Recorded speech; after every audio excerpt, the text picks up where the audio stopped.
maka ọ bụ na ọ gbasara gị taa ọ gbasa gị echi gbasa nwa nwa gị mgbe ijebe obodo oyibo ị natazi forever nwa gị elu ọta ebe a nke nwata ebe ama nna gị echi ọ gbasago gị.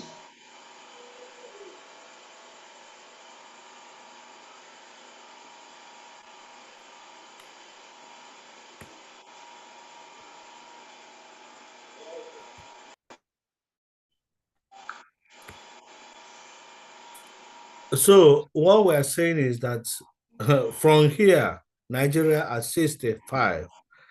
From here, where do we go? Many people are saying that Nigeria is not a nation state. Nigeria should be divided up to 6 nations. If you like, call it 6 countries. You know, if you have something like a referendum today, I believe 60% of Nigeria will vote for division of Nigeria. Well, Nigeria is too big to be a country. It's too big to have the kind of system we are practicing. Central system of government, like the one put in place by Agui promoted by Gowon, and up till now, 1979 Constitution and 1999 Constitution, where the power at the central government is too much, too heavy, that no part of the world is that no country of the world that has the kind of population Nigeria has, or even 1/4 of the population we have, has the kind of system we have in Nigeria. If Nigeria at all should be one, we should have the kind of system we have in Switzerland, the kind of system we have in United Kingdom, UK, where you have 4 nations in one, United Kingdom. Remember, you call it United Kingdom. When you call it United Kingdom, it means there is a unity of kingdoms. The Kingdom of Scotland, Scottish people, the Kingdom of Ireland, Irish people, the Kingdom of English people, or England, English people, the Kingdom of Wales. What is the population of United States, United Kingdom? They are no more than 70 million people as a whole. As a whole, no more than 70 million people. Correct me if I'm wrong, my followers. Correct me if I'm wrong. I want our viewers to be part of this program. Remember, Nigeria at 65. Which way do we go? Which way? Where are we? So, with population in excess of 200 million people, and people are still debating on state police, people are talking about amendment of constitution. Most times when I see such discussion, I just, from elitist class, I just feel bad. I feel bad because this so-called elites are enjoying what you call today as one Nigeria. So they wouldn't want the country to be restructured or redesigned to have a competitive federal system, because that is what we need, competitive federal system like we have in other countries. So which way we go is a simple thing. What Emeka Anyoku then group is proposing, what they are proposing is not far from what every other person is asking for. Though they are asking for reconfiguration of or configuration of Nigeria, confederal system. Maybe they have not started asking for that. They are saying they have requested from the presidency that we have to sit down to talk. We have to sit down. It's a must that we have to sit down to talk. All the different ethnic groups that make up this entity called Nigeria, should be given opportunity to come down and discuss about their fate in Nigeria. You know, the last time Jonathan had it, organized it, you know, there was a clause, Nigeria is indivisible. Nobody should put that clause there. Let everybody feel free to come. Because see, marriage is not by force, it's not compulsory. You don't force anybody to be in the marriage. It's not done any place in the world. It's not done whatsoever. Rather, you have to create condition that will make the marriage attractive.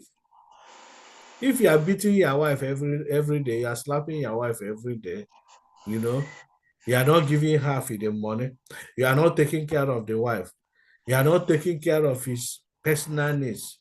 Still, you don't want him to work, you don't want him to go or her to go out. One day like this, your wife announces that she wants to go, and you are holding her that you must stay with me, even upon suffering. So it's not done. What is done is give everybody opportunity, give your wife opportunity, discuss with her. If we must live together,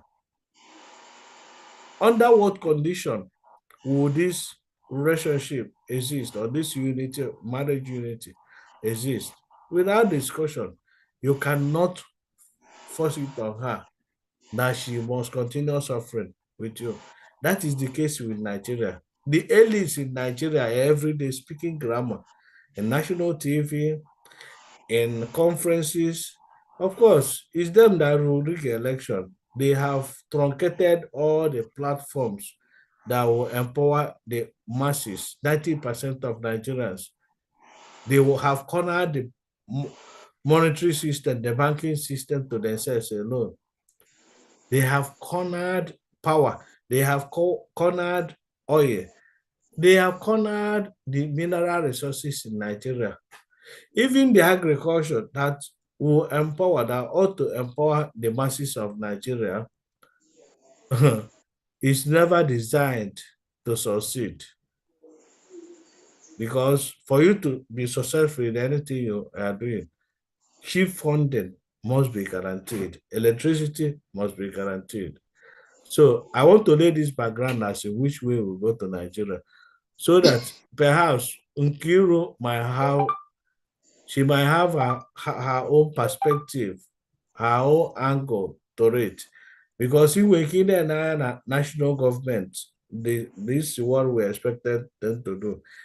There are other things, the component, the units that make up that one Nigeria supposed to be doing at their level to assist, organize their people, which they are not doing. So this discussion is not just on national politics, but on local politics. We can look at it. What do we supposed to do at the local level to make life easy for the people, for the ordinary people, and make these 65 years. Oh, yeah, do 65 years. I can't go so much. So, Iron Lady, you have the microphone. I've laid the background. Yeah. Ndị be anyị mgbede ọma. But Oma, Nigeria at 65. Good evening, everybody, depending on your time zone. Good morning, good night. My name remains Nkiruka, aka Iron Lady. Nigeria at 65. Nwa onye 65 years, o nwegokwanụ nwa, ụfọdụ nwegokwa nwa. Onye ahụ dị n'oge, ọ bụ nwaanyị, enwego nwa. Mana 65 years, amadị mma, o nwere ebe 65 years, anyị ka na-awa pampas. Onye kwuru okwu kwuru sị na too much labor kills. Ajụjụ wee bụrụ, abụla anyị ọnụ ka anyị nwabụrụ onwe anyị ọnụ. A na-asị kolonia, abụla anyị ọnụ. Onye ajụla na-ajụ onwe eche na mmadụ pụta na ihe mmadụ ji apụta ụwa bụ njegharị ka eji ele nwamkpi. Ma ndị be anyị na-ejegharị ebe niile, ma ndị gụrụ akwụkwọ ole ihe ha meela anyị. Ịma na ha pụta izizi si na onwe ihe bụ amalgamation, of which na ama na onwere ihe dịka amalgamation. Oke, unu si na enwe amalgamation, kedu ndị eche na a ga-eme ihe abịa round table? Kedu ndị bịa dị round table ahụ? Kedu ndị bịa round table? Like nwanne m nwoke Ndubuisi kwu, ada force kwanụ mmadụ marriage a force, and too much labor kills. Na marriage na last bụ mụ na gị kwekọrịta, anyị nụọ di. When two agree together, things a na-aga. Mana mgbe gị na mmadụ nọ, gị na ya ada emekọ ofu ife, gị na ya ada erikọ ofu nri, gị na ya ada eyikọ ofu akwa, kedu ihe gosi na gị na ya bụ ọkwa ofu language, ya nghọta gị na ya bụrụ ofu. Abịa kpokọta unu, eweta agwa, eweta akpị, eweta ọkụkọ, eweta ọkụkọ, abịakọ ọnụ, ọnya bụ marriage. So for me, Nigeria 65 onwero. Ajụjụ wee bụrụ, ma ndị a niile gụrụ akwụkwọ, kedu ife fa na-eme? Ọkwa enwego ndị gụrụ akwụkwọ pụrụ obodo oyibo, ndị be anyị ihe niile a na-ekwu, eche na ihe eji amụta nwa ka nwa ka ọkwụ na onye nọ n'ụlọ n'ala onye pụrụ apụ, onye pụrụ apụ n'ala onye nọ n'ụlọ. Denụ ndị be anyị niile asị na ha gụrụ akwụkwọ, kedu ife fa na-ekwu ha na-eme? Ọ gbasara m. It doesn't concern you, ọ ga-concern kwa gị. Maka most of the people ụnọcha obodo ndị ọzọ tara afụfụ, obodo ndị ọzọ meghere emeghe. Ke ihe mee na unu ama nkwu eziokwu? Kedu ihe mee na unu ama nkụziri ndị nọ n'ụlọ? Kedu ihe unu ama mpụta gwaba ndị unu, ndị bụ si na enene nke bụ eziokwu? Ndị ọchịchị abịakwa obodo oyibo na confront afa, gwa ha na too much labor kills, si geopolitical zone. Ndị ọbụla pụọ developụ ewezie power at the center. United Nations ahụ nọ, ọkwa enwe Canada, nwee California, nwee ndị chọrọ akwado ndị a chọrọ ha, na ndị ọbụla na kọntrolu. Ọ bụrụ ya na-eme na Canada ka a na-eme na California, ka a na-eme ọhasị unu nwa n'obodo oyibo. Mana ihe unu na ebe ahụ bụ ị ga na-eti pre ịgafere n'ebe a ichia ndị nọ n'ụlọ waka, ị ga-anọ ebe a nụọ nwaanyị, ị ga-anọ ebe a nụọ onye bụgo ọgbọ ka e wee nye gị citizen, bụrụ oru ebe ka e wee nye citizenship. Ịnụ onye ka gị esain ya, esavụbagodi ya, sụbarị ya pantị, mebe ihe niile, ọkwa nwaanyị ka o wee accommodate gị, esi n'ebe ahụ dị mma. Then ihe ifụlụ ebe a, ka ihe mee na ịma ngwa ndị be unu si a na-eke esi eme, ka ihe mee na ndị ọchịchị agbata obodo oyibo na-ama ngwa ha eziokwu, ka ha malụ nke bụ eziokwu, ka ha bịadobe ka ifere mee ha. 65 years ịma mbunata ihe ebe nna gị nọlụ.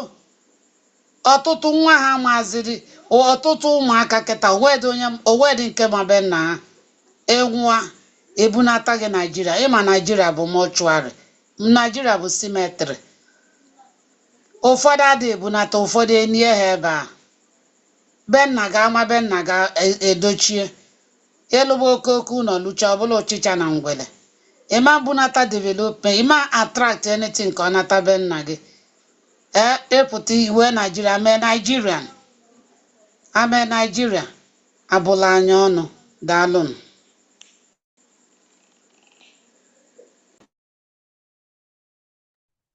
All right, thank you, Iron Lady. You've said it all. That ndị nọ n'ụlọ ga na-eme their own. Ndị nọkwa n'obodo oyibo ga na-eme their own. Mana ihe anyị na-eme na platform no BVI Channel 1 and our other social media platforms bụ iji nye opportunity for the ordinary people to speak out. GGM is giving them voice so that people will hear what they are passing through, or perhaps the expectation from the people in government or the privileged class. Like you know, work one iron lady na-ekwu maka our brothers and sisters in diaspora, what they should be doing to assist those people in the at home to build a modern society for all of us. Maka na onye nọ n'ezi mbọ ọ na-agbakwa mbọ ka ọ jee mụta ife ọmara n'ụlọ, ọ mụtasịa ka o wedata ya n'ụlọ ka a wee develop ụlọ, maka enwere no place is like home. Ọ ya kpata many of them n'obodo oyibo Mexico ha na-alaiki ịnata n'ụlọ lụọ ụlọ, so that ha nata n'ụlọ ka ọ bụrụ a thing of pride na fa emego things achieve. But beyond that, enwere ihe bụ na the society, the system is working. That system works for everybody, just like system is working elsewhere, like in Ireland, the UK, in America, the system is designed to work. The question Nkiru Najo Ioned is that why wouldn't our system back at home? Why wouldn't the system work? So for this system to work, it should be a collective effort. Abroad also effort of one person. And abroad because it's going government they fail go. Therefore, if you hear that okay, no there is nothing you can do. But then when a few individuals here who are making sacrifice every day, who are sustaining the struggle for good governance, that such individuals should be supported. Like Anambra election is coming. Iron Lady and those of us here are campaigning for good governance. That anybody now at the saddle, the governor's office, should be somebody with compassion, character that should be trusted. It's not about a school. It's not about it's not about able global personality. It's about having character and having compassion, empathy, being competent. Of course, everyone can say measure all those things. You look at people's track records from places you have before, from you have before. No, anyway, in those things, somebody will tell you, don't trust any politicians. So those guys, they've disappointed us in the past. So all of them are the same thing. But let me ask us a question. Egasi, because na your boss by yesterday when motor accident, is it therefore I will not enter bus again? Enjoy No, you take risk again, enter the same bus, another bus. Now you should go in one accident. But here, nekwe driver, ka ịgba ma ọnwụ mmanya. Nenekwe ya ka ịgba ma isi ezukọ dị ezu. Ị ga-enenekwa one or two things. Nekwe ka ịgba ma moto. Arụ adụkwa ya, ka nke ya eburu unu pụta n'ezi, throw unu to dustbin. So, ihe emegoro ya own, rapụzialụ God, other ones. I think that is what we're saying, that we must continue to assess these politicians. Even as Nigeria is 65, even when Nigeria is 65 in leadership, what it was, I go the foundation that the system we are practicing in Nigeria may record possible that any drunkard or any certificate forger can be the president, can hijack the army, hijack INEC, because the same system in Nigeria made it possible for the sitting president to appoint the head of INEC. You could imagine a football competition between Chelsea and Manchester. Then Chelsea, appoint to the referee of the match. Abu Chelsea ever appoint the match Hannah Manchester Yawa. How do you expect referee Chelsea appointing called neutral? Or rather neutral? Or got bias? So that is why, like this platform, GTM Corona, as long as you have a system called Nigeria the way it is, forget it. Forget it. The only thing that will change it is when people stand up and say, enough of this. And this is what GTM is preaching for people to stand up. Is there enough people they say, hey, don't go there again, no, don't go there, nothing will happen. No, we must take action. And that action we're taking.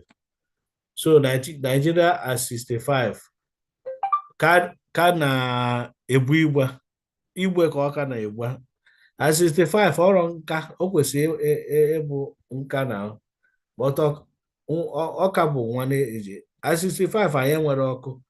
We don't have many things. I am adding our population, we don't know how many we are. So I'm telling you that the reason why it's like that is because of the system.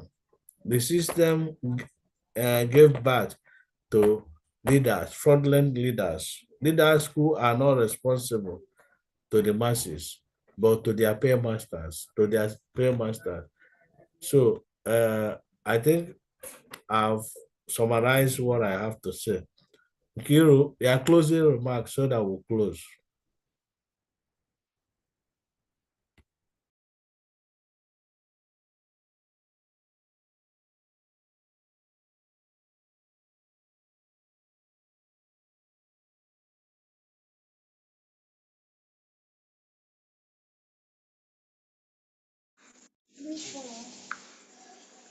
Ndị be anyị, ihe mere ya bụ na nke bụ eziokwu bụ anyị na-preach for good governance.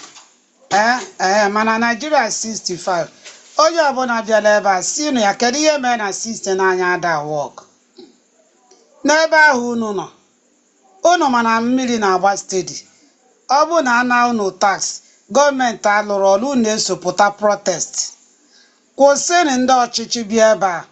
Most of you people na ebe a mana nke na-ewekarị m ji si awikos unu na ebe a na-edebere onwe unu position. Kedu otu onye nọ na diaspora mara ihe na-eme n'ụlọ? Unu pụta onye na-azọ ọchịchị bịa unu a na-asụnye ego onye unu fụ na karakta ya dịrọ mma.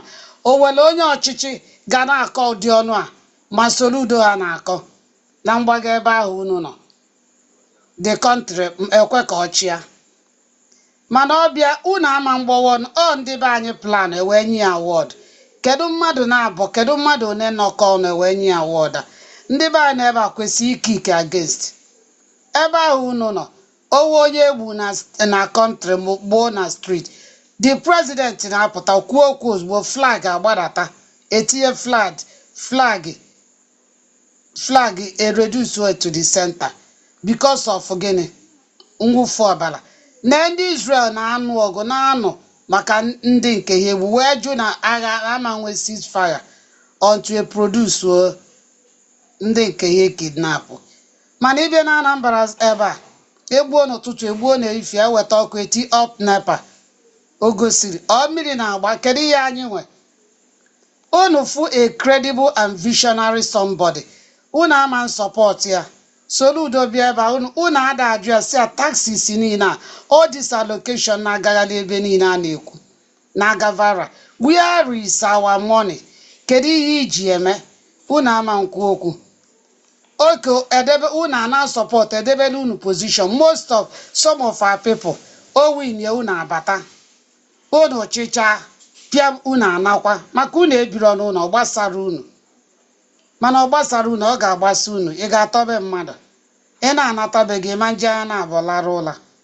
Ọ bụ na unu chịkọnata aka ihe dị na-aka kwụsịgo pụtanụ na November kpọọnụ ndị bụ unu n'ụlọ si a ka atụnyelu George Morgan go and look about his last record or his track record.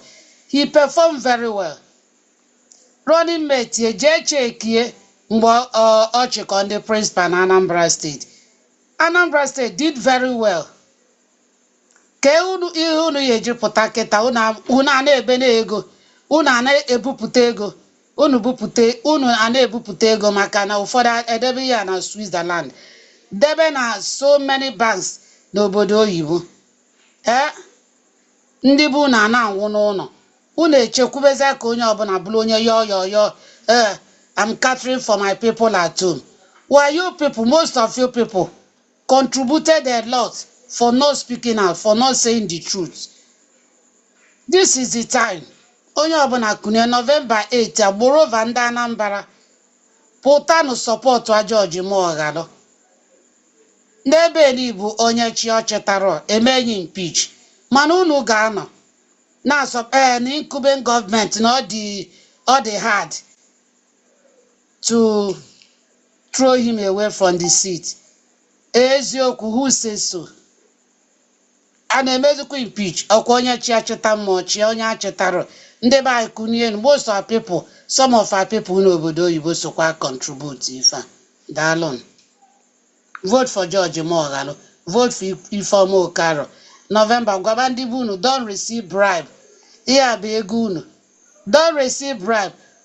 Vote olu Dr. George Moghalu na ndị Ifeoma Okaro ka Anambra change chake. Daalụkwanụ. I remain sincere Okanwizi.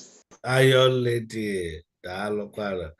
Ndị be anyị ana m ekene unu na-asị unu biko ka Chukwu mere na anyị afụ nke tata fụ na Naijiria ka Naijiria na-ebu igba onye na-ebu igba wee gbaa 65 years. Everything will give thanks to God ka ife anyị emekwanụ mana nke bụ eziokwu na struggle continues. We are determined to sustain this message. That is what we've chosen to do. The message of good governance. And when you are promoting the message of good governance, you have to live good governance. You have to drink it. You have to behave. Anything about you has to be good governance. So that is our message for today. Thank you, everybody. Remain blessed and good night, good morning, good afternoon.